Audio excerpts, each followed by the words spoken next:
Okay, well, it's a little afternoon here, so I think we'll begin. And maybe before I begin, if you guys want to all kind of come together a little bit, and we have a big room, and I don't think we're going to fill it with everybody, although it's great to see a lot of folks out here today. So, feel free to get closer, but we'll also just kind of manage. I think the idea here is to be relatively informal, so I have a short presentation that I'll give, but also I want to make sure there are opportunities for you all to ask questions and have this conversation around some of the topics we're going to talk about today.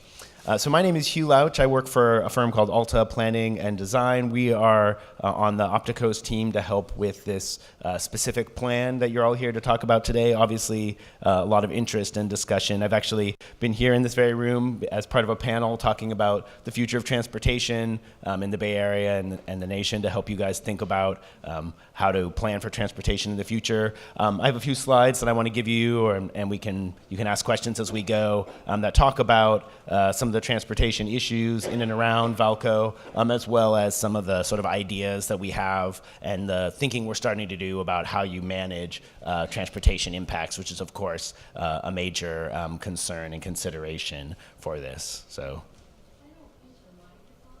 no? Oh, sorry. I have to hold it close, I guess.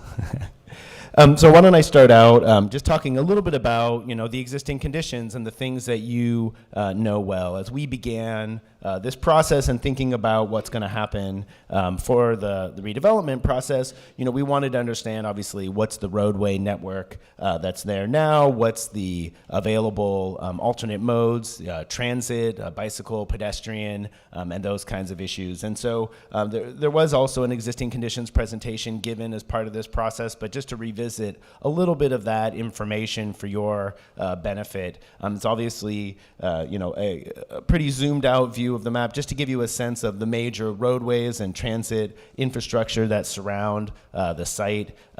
You have, I-280, of course, passing right through next to the site, and 85 not far away. You also have a variety of arterial roadways like Stevens Creek Boulevard, Wolf Road, and others that connect through and near the site.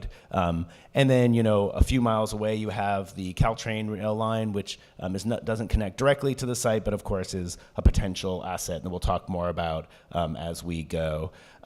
Right now, one of the big things we'll talk about when we talk about transportation will relate to parking. There's, currently sort of free and abundant parking. Of course, there's not a lot of use at the site right now, but that's something we'll talk more about as we go. Oh, let's make sure this is working. Oh.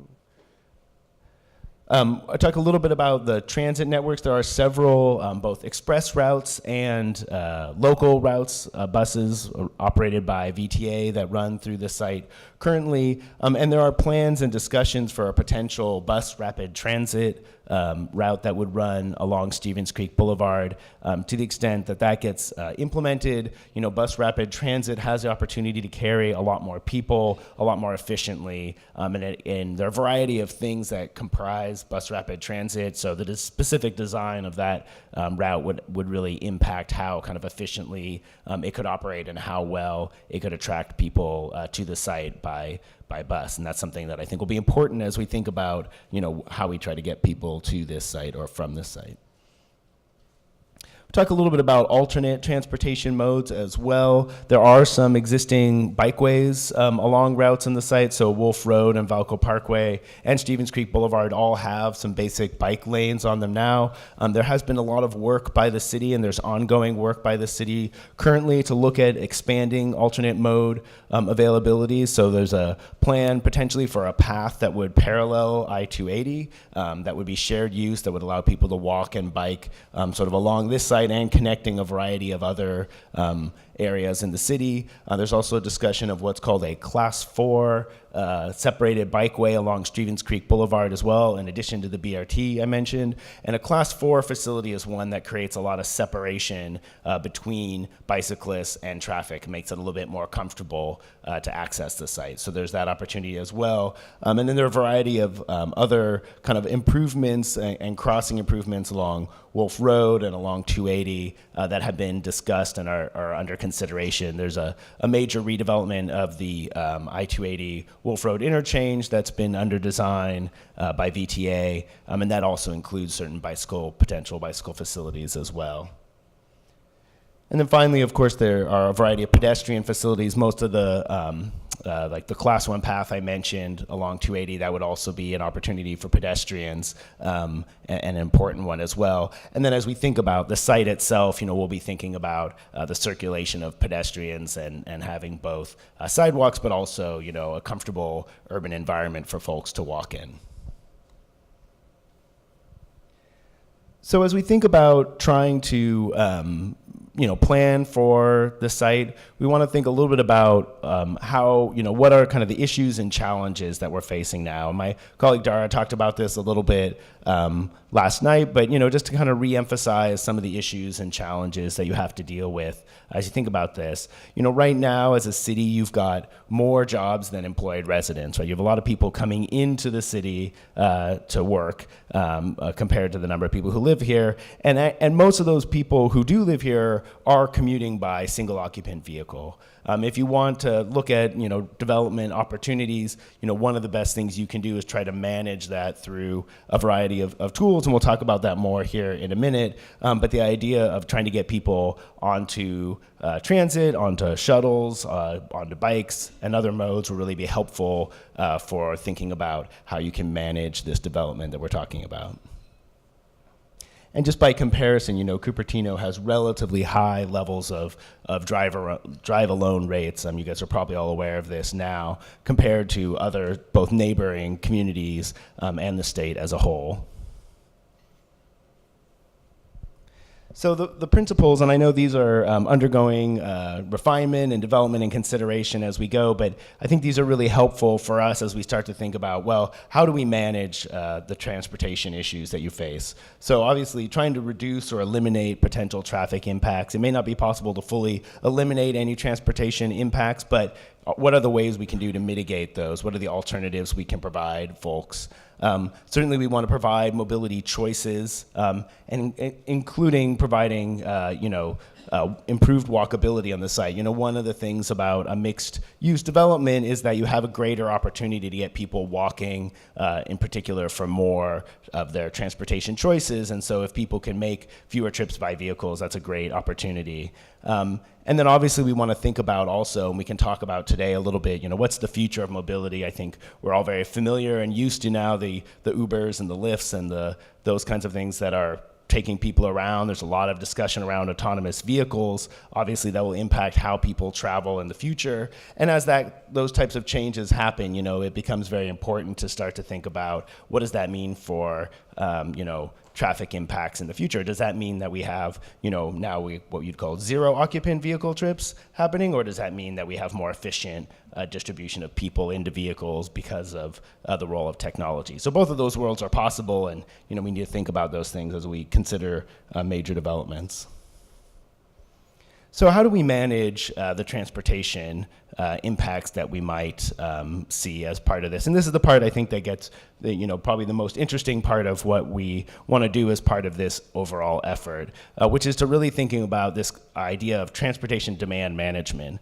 And transportation demand management is kind of a term of art that we use in transportation, but really what it means is just the full package of strategies to help manage transportation impacts. And so we'll be talking about infrastructure improvements, but also incentives that you can provide people to make a certain set of choices, and disincentives you can provide them for making other choices. And so we'll talk about all those things. And we have some information here as well, which I know some of you have probably seen already, but you can review in more detail. And some of it will be up on the screen, but there's also an ability to dive into that as we go forward. So what is, as I say, what is transportation demand management? It's really this idea that we want to reduce the demand for roadway travel, particularly in single occupant vehicles. Obviously, we build our road systems to try to manage or accommodate, people getting to their destinations. But if you do that at the sort of peak, at the worst hour of the day, you end up with a lot of roadway capacity that's very lightly used. And roadway capacity costs a lot to build in the first place. It costs a lot to maintain over time. And if we aren't using it for most of the day, it's sort of an underutilized asset. So to the extent that we can get that peak hour travel happening more efficiently by transit or other modes, we have the ability to save a lot of resources and costs, and a lot of costs for individuals in terms of the time they spend in traffic and the frustration they experience from that, and other kinds of impacts as well. So we have a few different case studies that we've developed, and I think let me see, I'll come back to that in a second. We have a few different case studies that are over here, and what these represent are sort of maybe sort of the best work, some of the best work that's been done to really try to manage transportation impacts through transportation demand management strategies. So your neighbor up a little north in Stanford has been one of the most effective employers in getting people to not drive in their own vehicles, and they get a lot of different sort of pieces of that. We can talk about that. And then we have also an example from Seattle Children's Hospital over here, which talks about some strategies that they've used. And then finally we have one from the East Coast, which is the Tysons Transportation Management Association, which is out in the Washington, D.C. area. So we can talk about those. And each of those is a little different than you, and each of those provides maybe instructive lessons, helps us understand maybe what the ceiling is for potential improvements, but they are instructive and useful for thinking about the kind of package of strategies you might consider. So I'm going to talk about kind of the components of TDM strategies. And as I said, really what matters is there's not one sort of silver bullet here, right? There's not the one kind of, we're going to implement this strategy and that will be kind of the result in the world that we want. You have to think about the sort of package of strategies, all the different things that you put together. So that includes infrastructure and it includes programs. And one of the biggest things, or a couple of the biggest things, are really thinking about the land use strategy. Obviously, as you think about developing this site, to the extent that there are mixed uses on the site, that there's housing and office and shopping and other opportunities, those can reduce trips significantly. Because that's a way that people can, in one place, do multiple things. But you have to be very thoughtful about what those strategies are. And there's some really good examples of places where, if you don't plan for if you don't plan for daycare, and you don't plan for schools, and you don't plan for other kinds of things that families need, you're not going to be able to reduce those trips in the same way you might want to be able to do. So you have to be thinking about what are the sort of residential supportive uses you might need to make sure are provided in order to make that effective. And at the same side, what are the office supported uses? People need to be able to go get lunch and things like that. And if they're having to drive a long distance, they're going to use their vehicles, or if there aren't sort of concentrated availability of those uses. So thinking carefully and thoughtfully about how you mix uses is going to be important. Then when we start to think about the transportation side, you think a lot about kind of what infrastructure are you providing? And here there's a really, broad suite of tools. And really, again, this is where instead of just transportation demand management, we're really just talking about transportation. What are the transit opportunities that you're able to provide? How are those opportunities able to be effective for the purposes of what you are trying to get? So if you're trying to get people to come to an office in the morning, high capacity transit can be very effective if it gets people from a sort of concentrated destination to another concentrated destination. So those are the important things to think about. Active transportation, so improving bicycle and pedestrian networks, can be very effective, close in to a site where there might be really great opportunities if they have the infrastructure to travel there comfortably. Your average everyday worker is less likely to bicycle, for example, to work if they don't have a really nice kind of high quality facility. And then you also have to think about delivery supportive amenities as well as part of that transportation picture, because only a certain portion of the trips are actually us out there on the roads trying to get to work, but there are also people trying to get their packages delivered and one thing and another. So those are important considerations as well.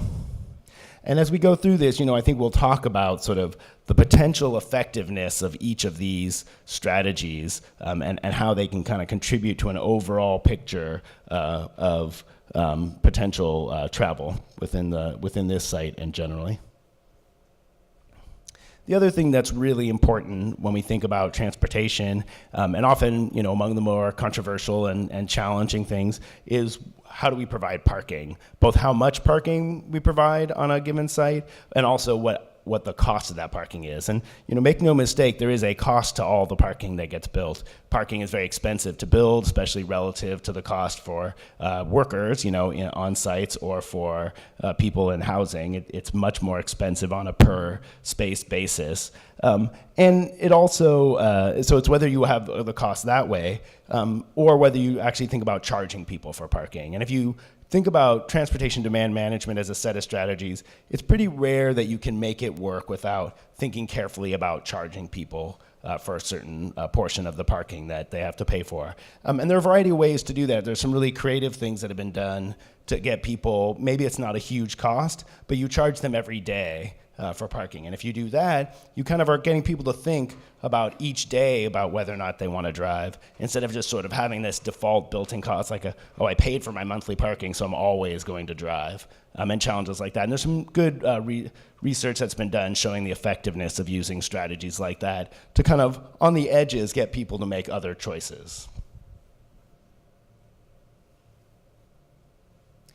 And then the last piece of the TDM strategies that I want to talk about are kind of what we call the programming and communication strategies. It's great to have alternate modes available. It's great to have alternate opportunities. But if people have to know about them, and that is a critical element to all of this. So, showing people, demonstrating like what they have available. There's some really creative ideas that some developments have started to talk about having a, you might call a mobility concierge, so someone who can help connect you to the opportunities you have to get where you want to go. If you don't know there's a bus that can get you there, and then it might get you there effectively and with less stress than driving, you're probably not going to make that choice.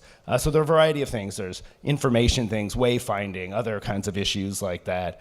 And then, the other big part of this are that a lot of the examples that we have from the case studies you'll see are kind of financial strategies, incentives that are provided to people. So for example, Stanford provides all of its employees, and some of you may be aware of this, with a free transit pass. So it really reduces the cost of taking transit compared to making other choices. So you charge for parking, you have free transit, it sort of changes the economics of how you make your transportation choice. And ultimately, that's really what matters when thinking about transportation impacts, or what's the economics, right? All of us respond pretty well to our pocketbooks, and that's what you're trying to kind of have an influence on. And then there are a variety of other kinds of program ideas out there, and so those are things we can dive into in more detail as people have questions. And here are the case studies. I'm not going to kind of get into these in too much detail. As I say, they're over here on the side and give you a sense of what some of the opportunities are. But, Stanford, I mentioned, so they had this very significant reduction from about 69% single occupant vehicle trips down to 43%. They also have about, within their sort of 7 miles of campus, they have about 20% of people who bike every day. So thinking about what that kind of catchment area is of people you could get to bike to a site can be very, very promising. I mentioned the Seattle Children's Hospital. There's also one where they had quite a few employees. It was in a site that wasn't well served by transit initially, and through a variety of investments and programs, they were able to get their single occupant vehicles trips down by quite a bit from their implementation of their strategies. And you see they had about 7,000 employees on their site. And then the last one I mentioned is the Tysons Corner in Virginia. This is a little bit unique and different. It is served by transit. It's actually sort of more of an exurban location that developed over many years. And they have definitely also seen a pretty significant benefit about, a decline in drive alone rates of about 3 to 10% there, but at the same time, you have significant increases in the rate to work. So we're actually seeing kind of a flip of what you might expect. So I guess the last thing that I kind of want to talk about, and then sort of open it up and take questions and comments from you all, is sort of how do we think about what kind of benefits you could get for Cupertino, because that's really ultimately what matters. So we can identify examples. I mean, those help us sort of put boundaries on what we might think is possible. But one of the main things we want to do is to start to look at, where are people traveling to, where are they coming from, and how do we think about what the markets are that we would try to capture. So if we want to think about, where biking and walking are competitive, we can look at, where people are traveling to get to work right now. So we took an example, nearby, well-known employer that happens to be in Cupertino, and we looked at just what the existing trips to Apple, their sort of initial campus, not the new campus. So this is about from 2015 data. And where are people coming from to get to that site or to that general location? And so that gives us a sense of how many of those people are coming really from within a very close distance that you could start to think of those as opportunities to capture people walking or people biking. And we can use that kind of analysis to start to think about, okay, how many of those trips that might be otherwise generated we could actually capture with another mode. Similarly for transit, if we look at where those folks are coming from, and you can see quite a few of them are coming up and down the peninsula, is there an opportunity to tie into the Caltrain line? And as the Caltrain line is improved and benefits, from electrification and other things over time, if there was a shuttle connection, we can look at, well, what market would that serve, right? And so we're not just sort of guessing at, okay, how many people might take this, but we're actually trying to understand what the real market potential is for that service. So you can look at a few different things like that, and as we sort of get a better handle on what the program is that's planned or discussed as part of this, we can start to respond to that with an understanding of what the possibility is for using these alternate modes. We did also started to do a similar look at, and again, these are really just meant to be examples about where the people in Cupertino today go to for work. So if you look at sort of the peak hour outbound trips from Cupertino, they stay a lot of them in the region, but they also kind of go up and down the peninsula. Quite a few people do make their way up to San Francisco. So those are different kinds of trips that we could also think about capturing from a different mode. So if there's going to be residential component to this, what's the possibility to capture that with another mode through that? And I think that's the end of my slide. So if there are questions, if there's things people want to discuss, I'm open. So you were first.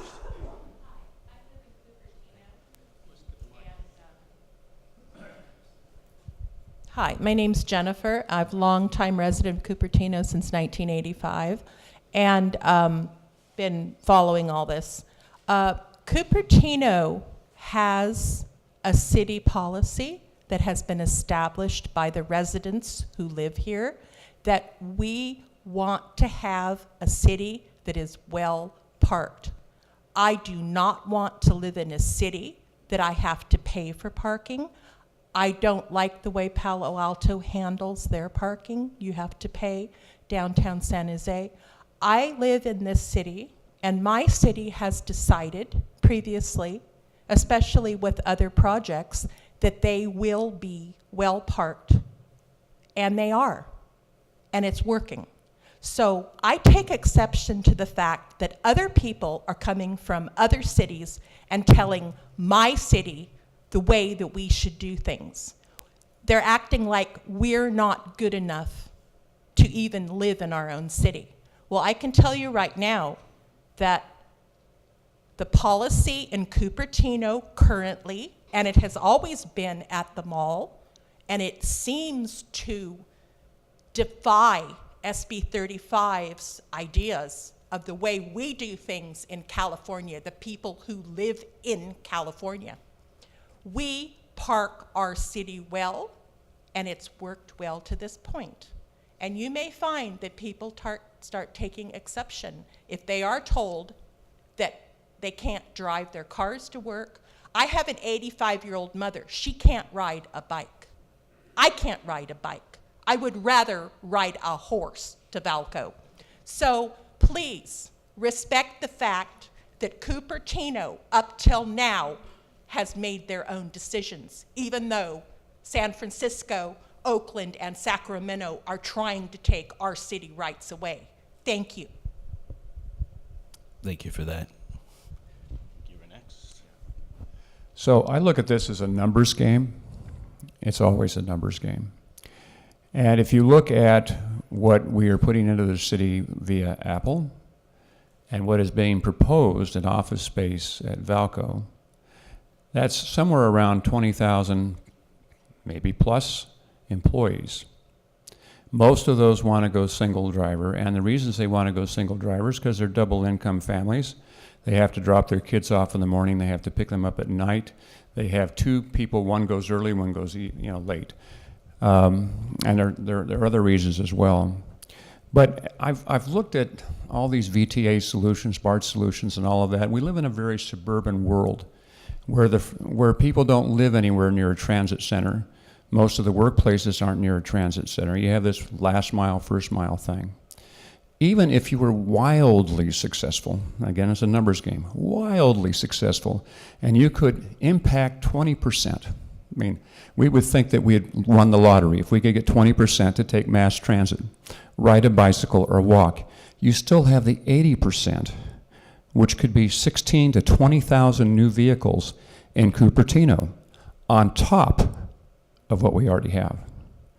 And I've often said this to people, that if you were to take those 20,000 new vehicles and just stack them along 280, end to end, it would go for 100 miles.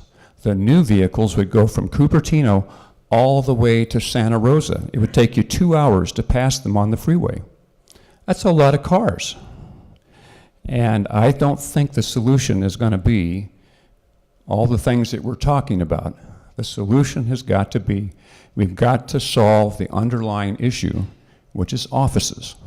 It's the offices that creates the transportation problem, and transportation should be the #1 issue in the city. Because I'm telling you, in Los Altos Hills right now, they're having a really big problem because Waze is diverting traffic off of Highway 280 through the neighborhood streets of Los Altos Hills. And this is a huge issue in Los Altos Hills right now. They're putting up signs that say not a through street on through streets. Okay? Guess how enforceable that is?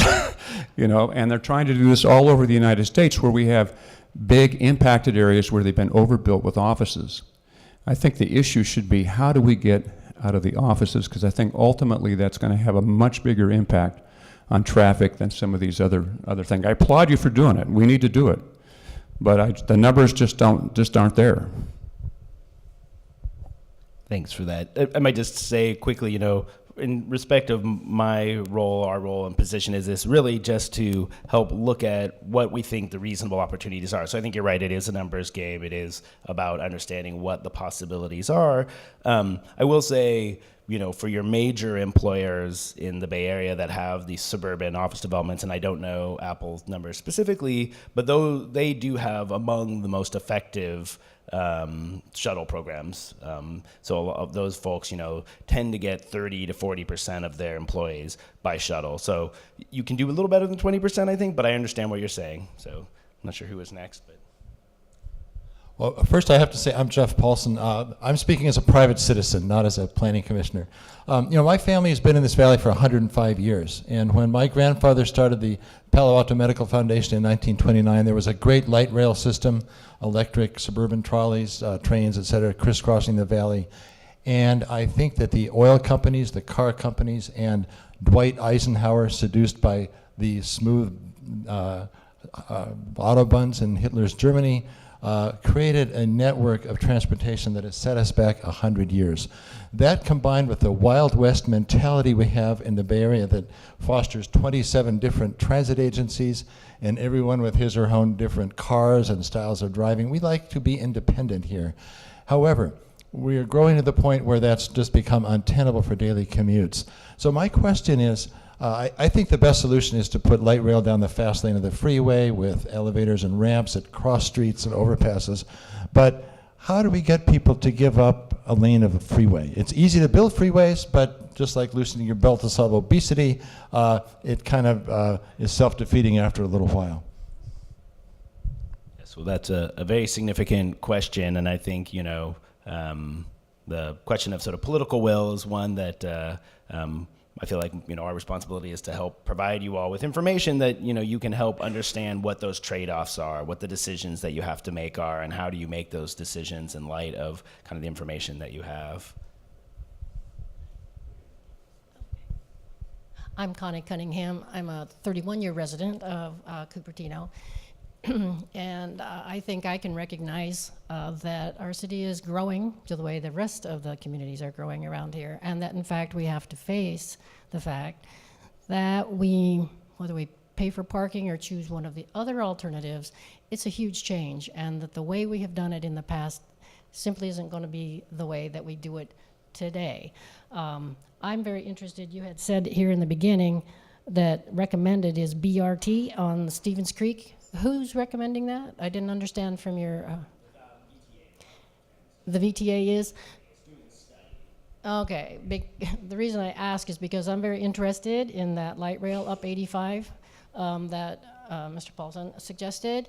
And I don't know that VTA is providing the amount of buses, even the this BRT that you say they've recommended, but we're talking just buses, to get from here to any points. To the Sunnyvale station, I've been looking at those different routes, and we really are underserved in so many different ways. And I think in order to encourage people to get out of their cars, I wouldn't mind getting out of my car, but you do have to have some place to get onto and take you someplace. So I think a lot of the things that you're talking about, including the only comment I'd say about paying for parking, I know, is that sometimes people don't go someplace. Oh, hey, there you go. If they have to pay for parking. So if you have a big retail place that cares about that, then you wouldn't be able to have pay for parking. But if we're not putting in a big retail place, then that might work just fine. Anyway, I just wanted to be supportive of some of your ideas for the change that we see coming. Thank you. And I think, ultimately it'll be a question of, if there was paid parking, who pays and for what purposes, and how do you structure all that? That's a very complex set of things to get into. Hi, my name is Greg Schaefer. Since this is about transportation, I have comments strictly in regard to transportation. Not sure I can imagine you riding a horse. I own one, and I did drive, and oh, you rode a horse in Cupertino. So did I. I found out it was illegal. I used to race horses. Anyhow, so I'm 75 years old. In the last 5 years, I've nearly been run over 3 times by cars who would hit me if I hadn't stopped. In each case, I was crossing the intersections, always at intersections, legally. I had the walk light going, and I looked, and someone who was determined to make the right turn and hit me didn't care. The funny thing, on the back of his pickup said, "Our goal is safety." And I said, "That's a work in progress." I used to belong to a bicycle club. Half the members of that club had been hospitalized because of accidents while bicycling. Bicycling is inherently dangerous. Don't think because you're in a bicycle lane you are safe. You are not. You are 3 to 5 feet away from a car that's going to pass you. So walking is inherently dangerous. You can be walking the sidewalk where I live, and my wife could back up, and because of a shrub that's in the way, not see you and run you over and not even know that. It is not inherently safe. What will solve the problem, and you alluded to it, is actually it's autonomous taxis. This is different from an autonomous car, which will improve things some, but all you've done is gone from one car to another one that spends 96% of its time parked somewhere in your garage or where you work or something like that. The taxi does not. It's either going around picking up people or going over somewhere to charge its batteries. It's optimized for carrying 2 people. You can have larger ones for 4. They can travel in packs, far more efficient. They can remove half the cars easily from the road. That is the future. I don't think I'll live that long to see one, but that is the future, and it's a really good solution. I think that covers it. Thank you. My name is Peggy, and I live in Cupertino. And you talk about offices and how to get the workers. Well, in this day and age, people don't stay in companies for 20 years. They move. And so you get an apartment or a house or a condo in one place, and you're working right next door, and then all of a sudden you change jobs, or the company moves and your kids are still in school, or your wife is working there. So I think thinking that you're solving the problem by addressing office is a moot point.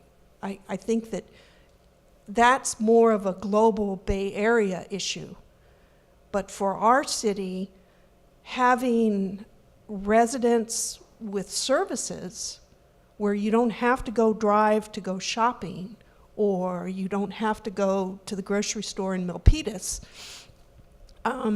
helps with those trips. But the office stuff, I think you just reduce office or don't have any more and spread it out across the Bay Area.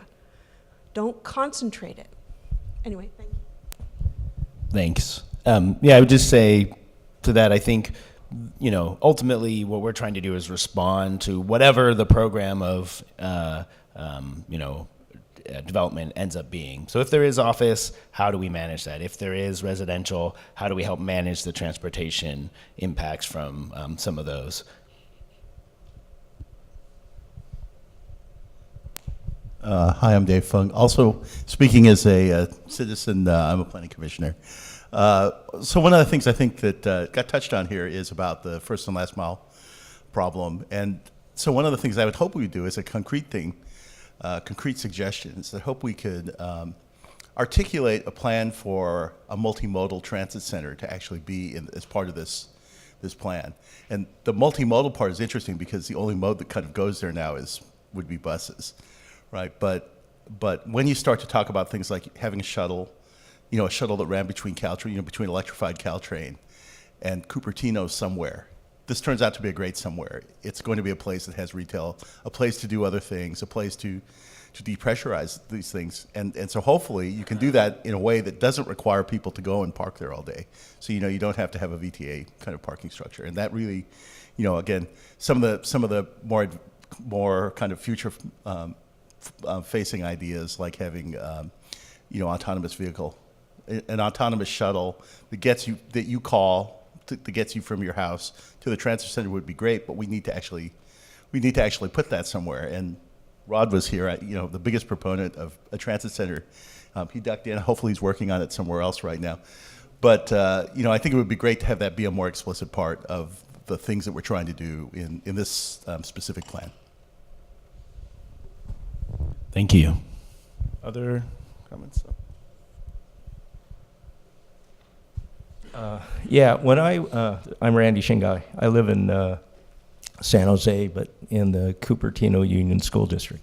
When I started working in a new building in Mountain View, we all got VTA passes, okay?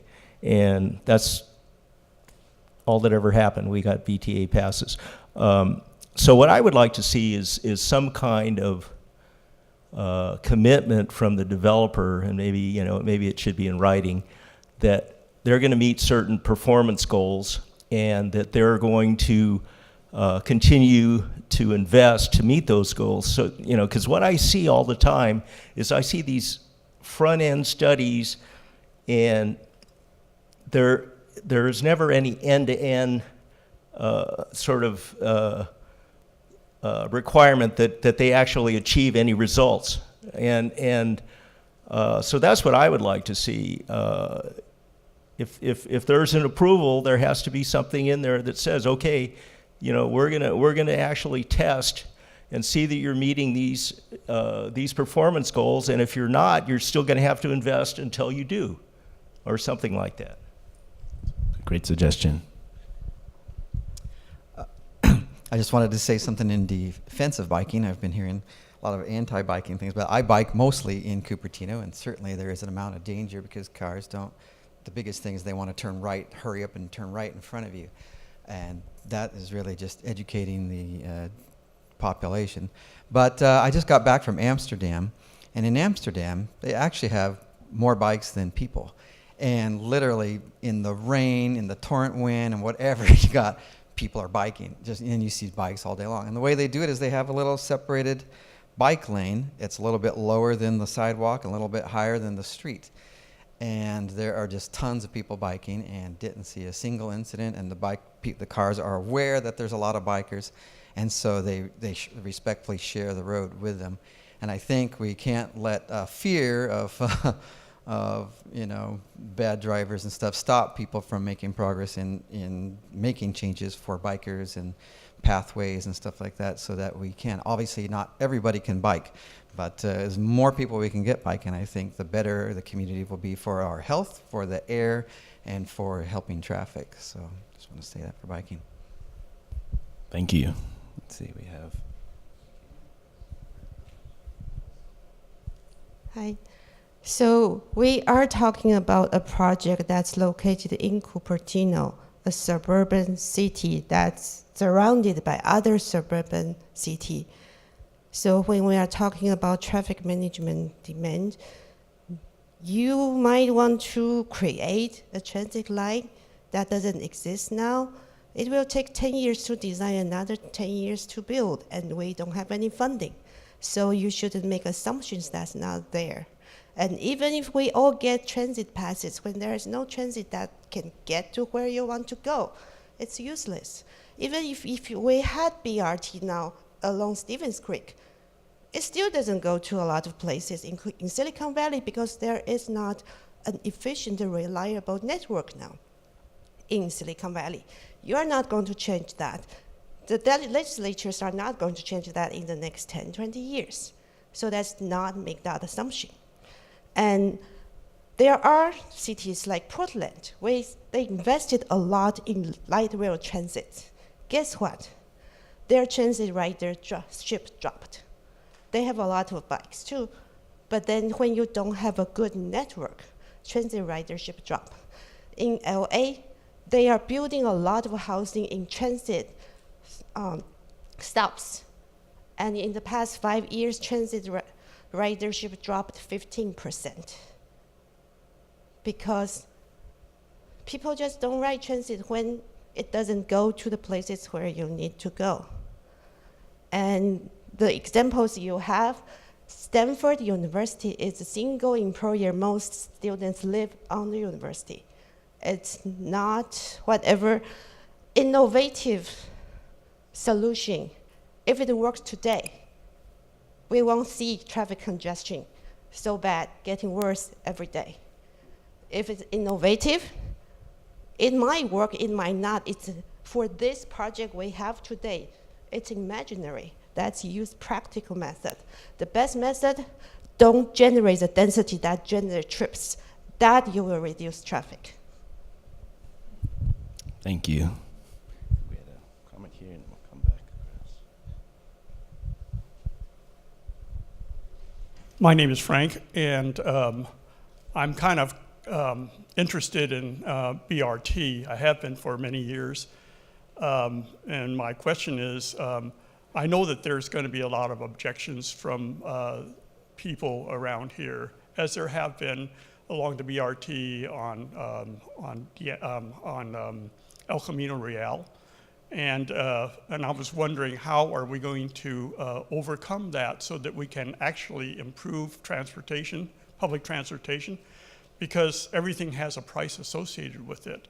If you want improvements, somebody has to give up something. So if we want improvements for BRT, we're going to have to give up a lane.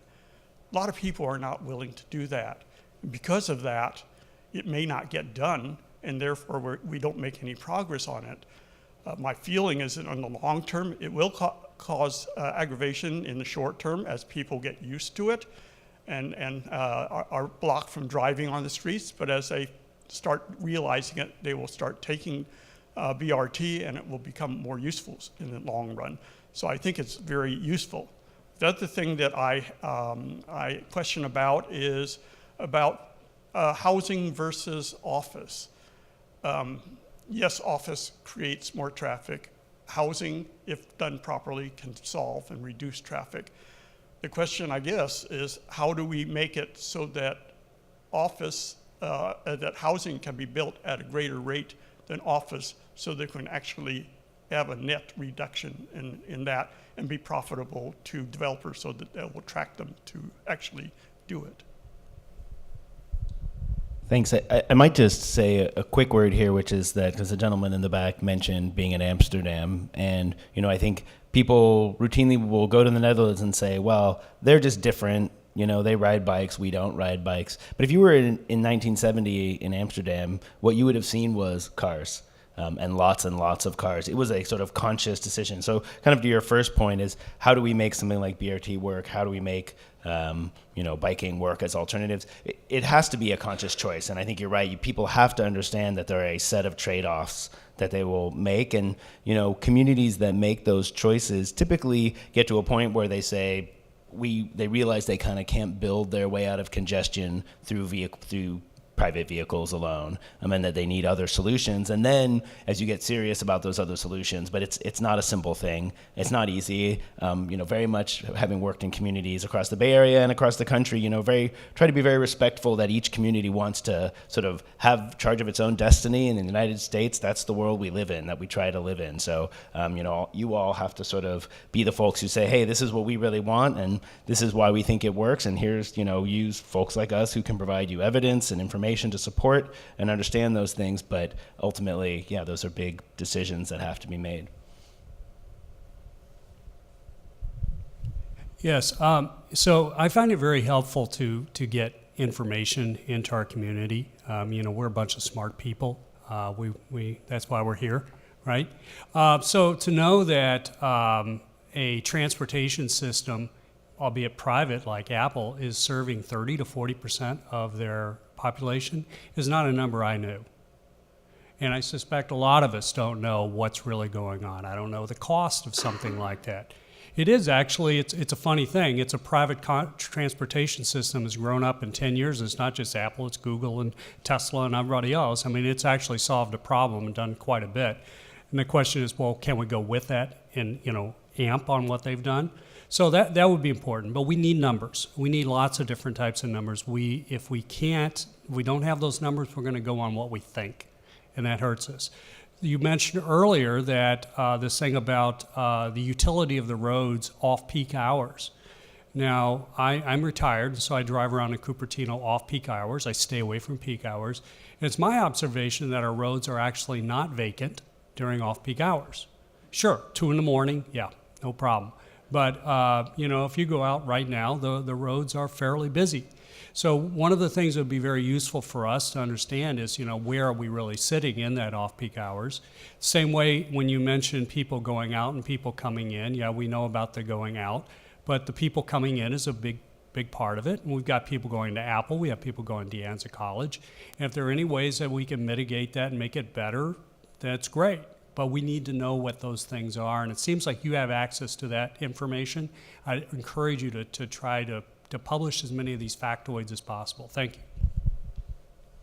Thanks. I concur with Henry. My name is Jean Bedord, and I'm a pragmatist. Like it or not, we're going to have a development at Vallco. It can either be the SB 35 proposal that's been put forth, or it can be a community-generated proposal. It's going to be one or the other. And it does no good to sit here and complain. Instead, we need to have positive suggestions that can be incorporated into a community-driven vision for Vallco. Those are our choices. Thank you.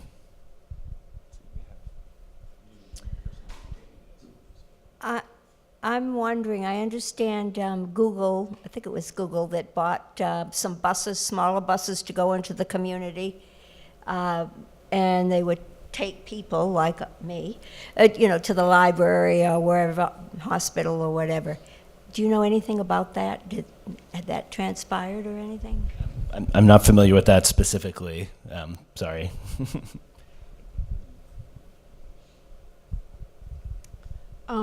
I think it was Henry. The idea, Google and Apple have their own transportation system. Is there any way we can piggyback on it to have non-employees have a ride? The other thing is, I went to Palo Alto's transit center, and it takes a lot of land. And I've seen in other projects that a transit center is just a parking space for one bus. So have you looked at what makes a good transit center? And you're talking about a lot of bikes. They need, if they're going to come and stay, they need a place to park. So we need to look at all these things and see what really works to encourage people to do all this. Yeah, thank you. I mean, I think the question of what makes a good transit center is really about the context that you're building in. The one example I can say in terms of, employer-provided shuttles, so the Marguerite shuttle that Stanford runs is available for other folks. The private shuttles that the private sector companies tend not to be available. Is there a model where that works? Yeah, there are models, but it's much more complicated probably. So, but it's certainly something that's worth talking about.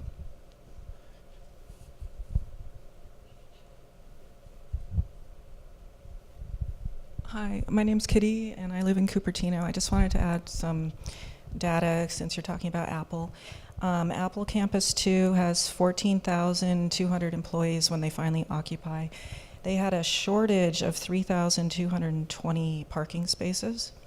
The shuttle was last reported in the paper as having 1,600 employees on it, and it was costing $35 million per year, and that's $21,875 per employee. I'm finding some newer data that's showing $12,000 to $15,000 per employee per year, so you can pretty much cut the $35 million in half. But still, that's a huge amount. And if you're trying to have an employer come into Vallco and it's not Apple, they're going to have to pony up $12,000 to $15,000 for each employee. And that's huge. Another issue that people have mentioned is that we're kind of in a transit desert here. So, it's kind of a joke. If you're trying to get over to Moffett Field area, you can drive, take you 20 minutes, or take the bus, and it'll be an hour and a half to an hour and 45.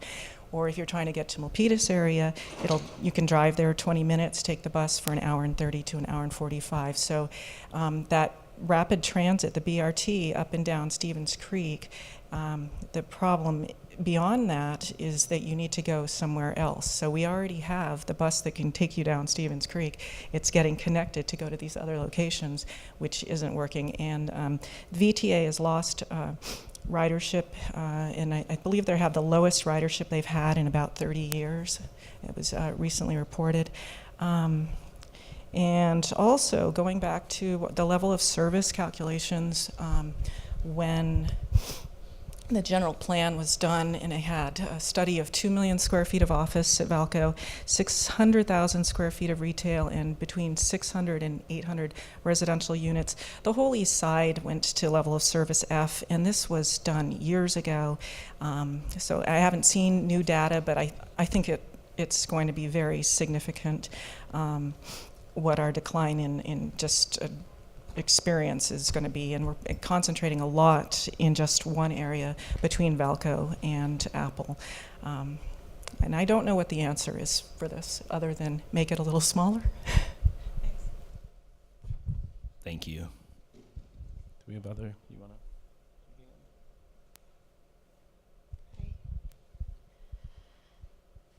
So a few points. I think we shouldn't forget the city council had a chance to fix the holes in the general plan last year before SB 35 is enacted. Darcy Paul alerted everyone there is possibility if we leave the office space as 2 million square feet, we could have a massive streamlined project that the city council can do nothing about. He alerted that. The staff acted quickly, put it on the council agenda, even published public notice in the newspaper.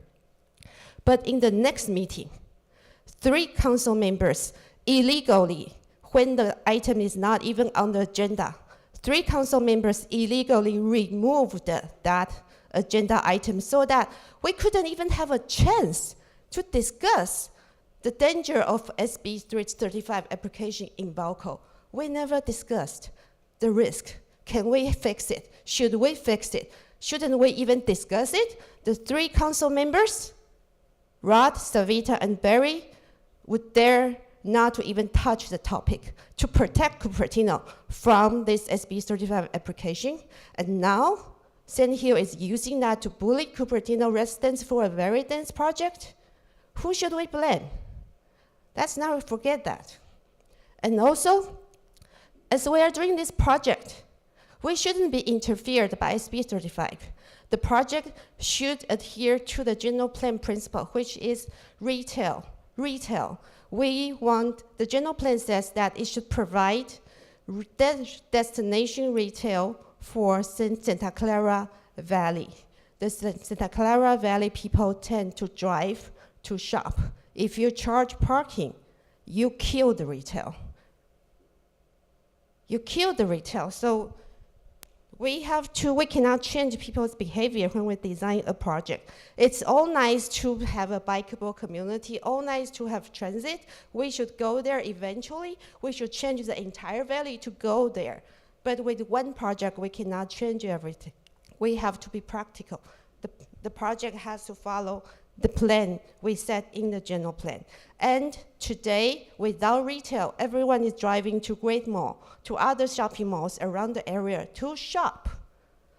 Commuter traffic is only 20% of all the trips that people take. If we have a shopping mall in Cupertino that provides the services, not only it could have small business, after school, a lot of services in Cupertino, it will reduce the trips people take outside, and it will generate sales tax. And another thing, teachers. Everyone is using teachers to say we want to build housing. But a lot of teachers today, and a lot of people who provide service today for Cupertino commute in because they found comfortable homes they bought in other cities. They have been commuting in for 20 years, 30 years. They are comfortable in their own home. They wouldn't want to live in a cramped apartment. 30,000 workers currently commute into Cupertino today. No, 30,000 workers work in Cupertino today. 80% commute in, that's 24,000. Apple Park will add 14,000. If we add 1.8 million in Vallco, that's 12,000 more workers. Because the current standard is 150 square feet per worker. That means we would double the amount of people who commute in. Imagine how much longer our teachers, people who work in Cupertino, will have to take to commute to Cupertino. That's what we need to consider when we talk about transportation. People who currently work in Cupertino will be severely impacted by what we decide today. Thank you. Thank you. I think we have time for one or two more, and then wrap up. I may be the only person that reacted very positively when I saw the SB 35 proposal.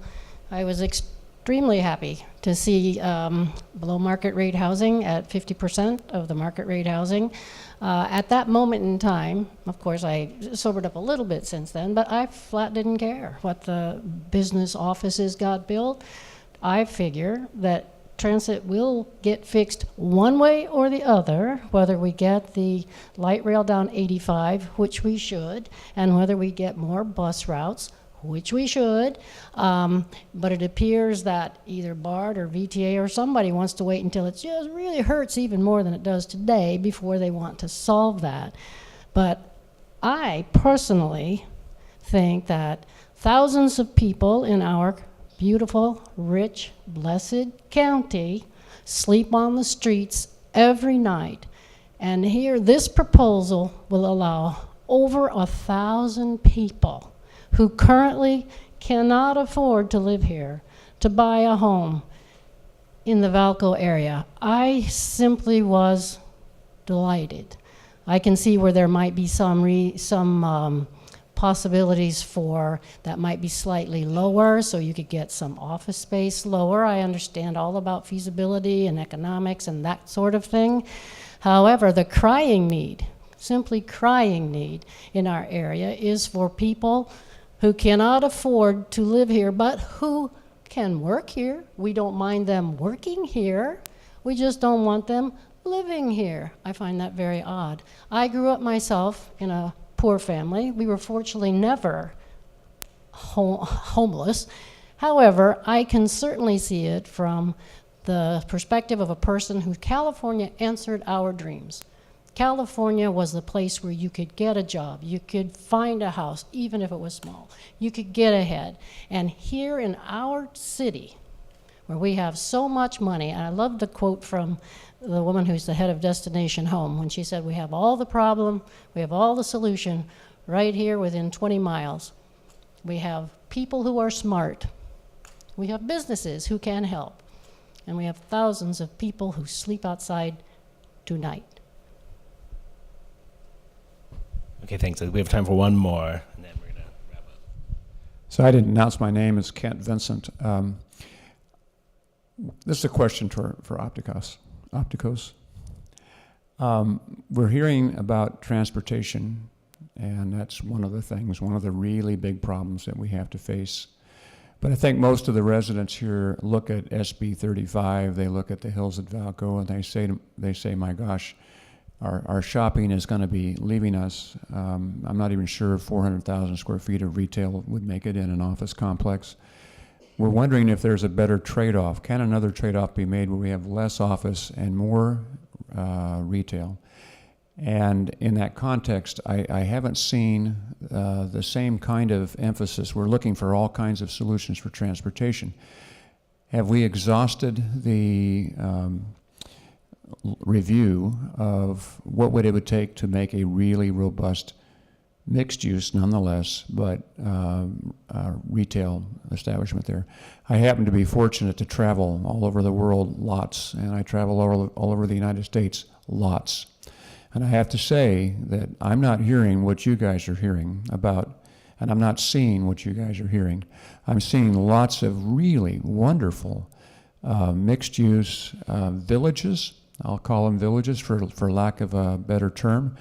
I just was in one in Meridian, Idaho, just a few months ago, and wonderful kind of a European decor to it. Nothing greater than about 45 feet, streets and alleyways, and lots of restaurants with sidewalk cafes and street lights, and lots of retail. And that place was humming, and it's brand new. So I'm not convinced that we haven't explored. I know that Sandhill and a lot of the statistics show that the retail is kind of the bad thing to get into right now. But I'd sure like to see something at Vallco that was a lot more conducive to what the residents need as opposed to what industry needs here. We're going to be suffering with the consequences, whatever is built. And wouldn't it be nice if we had good entertainment, good restaurants, and good place to shop? I'd really like to see a study by Opticos as a part of this process that say, what is it about the retail places, the villages that are being built all over the country that's successful, and why couldn't we use that formula, whatever that formula is? And I have to say they're happening places. The one in Meridian, the guy that built the fountains at Bellagio in Las Vegas, they've got one of those at the Meridian place, and it's all to music and beautiful colors and all that kind of things. Lots of things that are entertaining and gets the local community involved. So be interested just to get feedback on that, because I didn't see it. You want to speak, Dan? Yeah. And I think that's really why we're here this week, is we are actually putting the pencil to paper to begin to explore some of these alternatives. And that's why we also have a multidisciplinary team, so that it's not just design ideas. It's our transportation consultant working on us, trying to figure out how much mitigation we can do for the traffic, but it's also our retail consultant.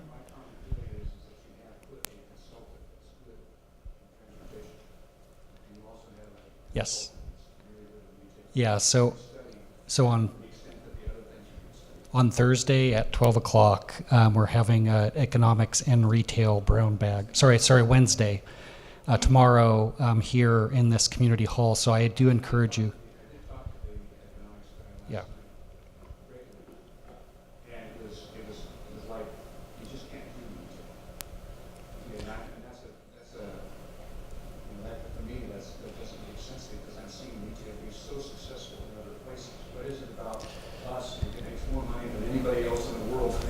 Yeah. You can't have a retail establishment that's equally successful as somebody in Meridian, Idaho, or Yeah. some of the places that I've seen in Europe. So it's a great question. Steve Lawton from Main Street Properties, who's a retail expert, will be with Ben Sigmund tomorrow. So Ben was here last night. He's bringing Steve Lawton.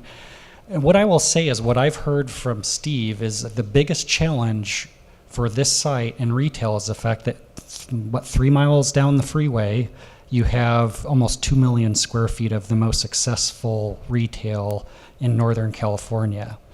So that's one of the many challenges. But what I would say is come tomorrow and ask Steve those questions, because that's why we have those experts on the team. Tomorrow, sorry, I'll clarify.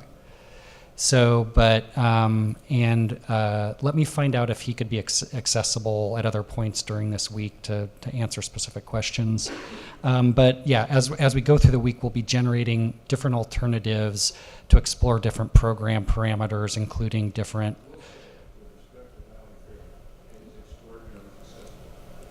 Anybody know what the biggest problem with Vallco is? You all shop there? Why don't you shop there?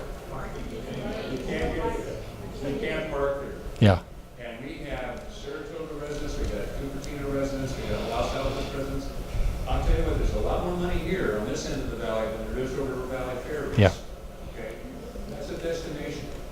Now, I don't consider Main Street to be a destination. Yeah. I think that was a missed promise. Ended up being pretty much an office complex. I'm not very honest in that state. Okay. It was not a destination. You go to some of these other places and you say, wow, I'm going to spend the night here. Yeah. And that's some of these other villages. Yeah. And that's the difference I'm talking about. Absolutely. So what I'm going to say is, out of respect for everybody's time, did you have anything else, Hugh, that you want? Yep. I'll let Hugh wrap up here. Point. So I appreciate all the questions, and I especially appreciate all the sort of passion that you all have for your community and enthusiasm, to have a conversation around this. It's great to be here. These are big challenges, and of course we wandered there at the end, I think, from the primarily transportation concerns, which are significant, into, of course, housing and other kinds of concerns. And that's appropriate, because all of these concerns, whether it's housing or transportation or health or all the things that we think and care about as professionals, that you care about as members of the community, they're all intertwined, and we know they're intertwined. And as Dan said, I think, we have a team of folks all working on this, who are all working together to help address this. Our job, frankly, as professionals, is to look at what the opportunities are, to try to give you the best data information that we have available to answer those questions, to recognize that, you don't just get rid of impacts because you want them to go away. You have to think carefully about it. You have to be thoughtful. You have to have some pretty big visionary ideas out there, while recognizing that those don't all happen overnight. And I hear from many of you concerns that are very legitimate, that, you're not just going to create this great transportation system just because you want it. It's going to take effort. It's going to take, resources. It's going to take a lot of different things that contribute to that. But hopefully, we can have that conversation. You can use that information, and then you, as a community, working with your elected officials, ultimately kind of get to decide what becomes of this thing. So I appreciate you guys all taking the time during the day to come listen to me, and it's great to be here. And that's all I have. So. And I know this continues and goes on, so there's a lot of opportunity to be engaged on future days and throughout the day today. So thank you all.